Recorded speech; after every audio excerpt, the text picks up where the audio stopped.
എൻ്റെ വീടിൻ്റെ തൊട്ടടുത്താണ്. എൻ്റെ വീടിൻ്റെ തൊട്ടടുത്താണിത്. Super ധനത്തി super.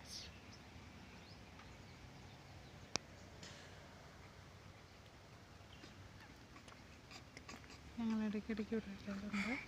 ഞങ്ങൾ ഇടയ്ക്കിടയ്ക്ക് ചാടാറുണ്ട്.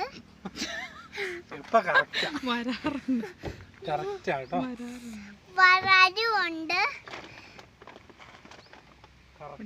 നല്ല ഭംഗിയാണ്. ഇവിടെയൊക്കെ കാണാൻ നല്ല ഭംഗിയാണ്. ഇതെങ്ങനെ നോക്കിയാ പാർക്കാണ്.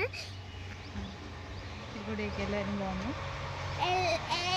എല്ലാവരെയും വീഡിയോ ഇഷ്ടപ്പെട്ടെന്ന് കരുതുന്നു. ലൈക്ക്, സബ്സ്ക്രൈബ്, അടുത്തുള്ള ബെൽ ബട്ടൺ ഒന്ന് ക്ലിക്ക് ആക്കുക.